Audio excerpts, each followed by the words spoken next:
कुछ टीनेजर्स के ऊपर। Someone who is ready for a zombie apocalypse but not ready for a classes tomorrow। Simple सीधी परिभाषा देना चाहूँगा ये टीनेजर की। तो ये लोग होते हैं खुद से ही परेशान होते हैं, लेकिन हर किसी की खुशी में शामिल होते हैं। खुद से ही थोड़े से बेचैन होते हैं, पर हर एक पल को अपने जहन में छुपाए सोते हैं। थोड़े से नाखुश, थोड़े से मासूम, थोड़े से नाखुश, थोड़े से मासूम, थोड़े से निराश, थोड़े से आशाजनक। No friends no enemies but stranger with some memories के ये लोग मारे होते हैं। उलझनों की भीड़ में लापता होती है इस उम्र में ये जिंदगी। ज्यादा कुछ नहीं बदलता उम्र बढ़ने के साथ, बस बचपन की जिदें समझौतों में बदलना स्टार्ट हो जाती हैं। एक उम्र थी जब शायद से जादू पर भी यकीन हुआ करता था, पर अब उम्र है कि अपनी हकीकत पर भी शक होने लगता है।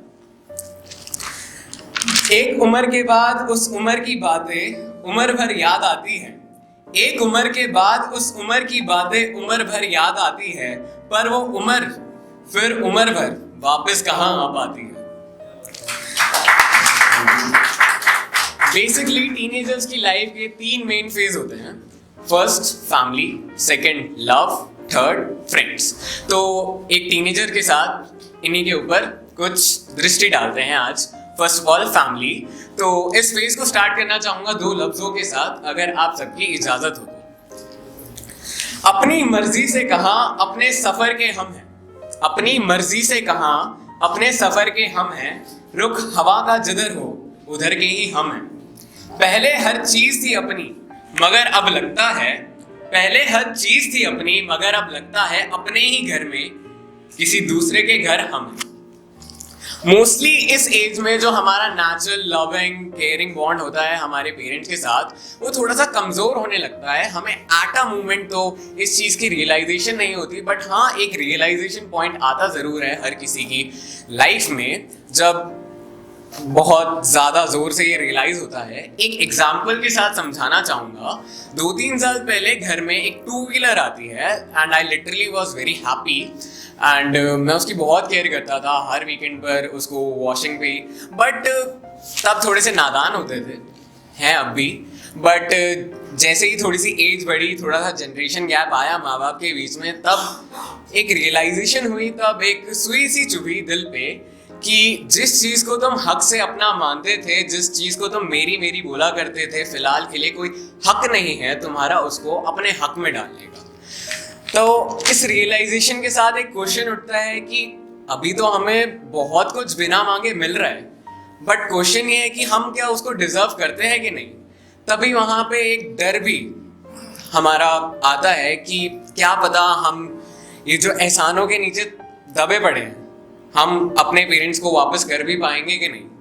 वो कहते हैं ना, जब खुद कमाने लगे तब शौक भी कम पड़ गए, पर जब पापा कमाया करते थे तब पूरी दुनिया खरीद लेने का मन करता था। Second phase love. इसकी शुरुआत 2 लफ्जों के साथ करना चाहूंगा, अगर आपकी इजाजत हो तो। उम्र नहीं थी इश्क करने की, लेकिन क्या करते। उम्र नहीं थी इश्क करने की, लेकिन क्या करते। एक चेहरे से नजर ही कुछ ऐसे मिली थी कि जिंदगी भर इश्क का गुनाह कर बैठे। ये जो फेस होता है एक्चुअली बहुत ही लविंग होता है एंड इस फेस की खूबसूरती को जाहिर करना चाहूंगा फिर से 2 लफ्जों के साथ। हाँ मुझे प्यार है उससे, हाँ मुझे प्यार है उससे, ये इनकार कैसे करूं। हाँ मुझे प्यार है उससे, ये इनकार कैसे करूं। अरे जब मेरे से होता ही नहीं तो और किसी से प्यार करूं भी तो कैसे करूं। ये फेज हमें सपने दिखाता है, बट सपनों के साथ एक सीख भी देता है कि we should learn to be happy with the unexpected and uncertain surroundings, cause जिस चीज से तुम्हें सबसे ज्यादा expectations होती है at the end, वही तुम्हें एक सीख दे जाता है, लाइफ लेसन दे जाता है कि never to expect anything from anyone। तो जैसे कि हमारा ये जो टीनेज लव होता है हमारी एक्सपेक्टेशंस के साथ धरा का धरा रह जाता है, तब हम इस दिल को एक झूठा दिलासा देते हैं, उसको समझाने की कोशिश करते हैं कि जो चीज़ उम्र भर ना मिल पाई, जो उम्र भर ना मिल सके उसे उम्र भर भी चाहना भी एक तरह से इश्क ही तो होता है मेरे यार। आखिर में इस फेज को भी एंड करना चाहूंगा दो लफ्जों के साथ, अगर आप सबकी इजाजत हो तो। आसमान के ये तारे कितने अजीब से लगते हैं, आसमान के ये तारे कितने अजीब से लगते हैं, देखने में ये एक दूसरे के करीब से लगते हैं, देखने में ये एक दूसरे के करीब से लगते हैं। अरे इतने करीब होकर भी ये एक दूसरे से मिल नहीं पाते, इतने करीब होकर भी ये एक दूसरे से मिल नहीं पाते, शायद कुछ इसी प्रकार के तेरे और मेरे नसीब लगते। थर्ड फेज, फ्रेंड्स, दोस्ती, मित्र, सखा, जो भी तुम कहना चाहो। इनके बारे में तो मैं क्या ही बोलूं, मेरे पे लफ्जों की कमी पड़ जाती है। आए जब ये बकचोद लोग मेरे सामने तो सबकी खटिया सी खड़ी हो जाती है।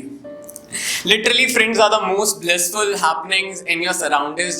जब तुम लिटरली थैंकफुल होते हो अनएक्सपेक्टेड हैपनिंग के लिए कि तुम्हारे एक अननोन ग्रुप है जिसको तुम दर्जा देते हो दोस्तों का, and you are in really thankful. और वो लोग दोस्ती भी कुछ ऐसे निभाते हैं कि वो तुमसे दोस्ती निभाते हैं और निभाते हैं कुछ इस प्रकार, जब भूले भटके हो तुम भी तब भी उन्हें याद करो, बस तुम्हारी चौखट पर आ खड़े हो जाते हैं। लोग कहते हैं प्यार उसी से करो जिससे मोहब्बत निभा सको, लोग कहते हैं प्यार उसी से करो जिससे मोहब्बत निभा सको। प्यार मोहब्बत का तो पता नहीं, लेकिन मैं इतना कहना चाहूंगा, दोस्ती उसी से करो जिससे प्यार जता सको। तो ये थे कुछ 3 फेज हमारी टीनेजर लाइफ के, बट एट लास्ट मैं एंड करना चाहूंगा अपनी कहानी को एक मैसेज से जो टीनेजर के जहन में बसता है। हंसता मुस्कुराता चेहरा सबको अच्छा लगता है, हंसता मुस्कुराता चेहरा सबको अच्छा लगता है, सब उससे बात करना चाहते हैं, सब उससे मोहब्बत करना चाहते हैं, सब उसके पास बैठना चाहते हैं, लेकिन उसके पीछे का गम शायद कोई समझना नहीं चाहता। जो इंसान दूसरों की खुशियों में रंग जाता है, यारों का यार बन जाता है, महफिलों की जान बन जाता है, अक्सर दूसरों की कहानियों में उसके किरदार का एक पन्ना सा रह जाता है। कब वो अपना दुख दर्द बांटना भूल गया पता ना चला, भूला भटका तो ऐसा भूला कि अपनी माँ से भी ना कह सका कि माँ मैं दुखी हूँ।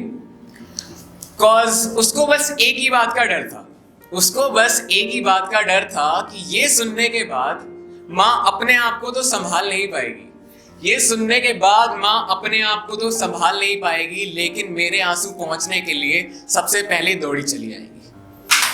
Thank you so much.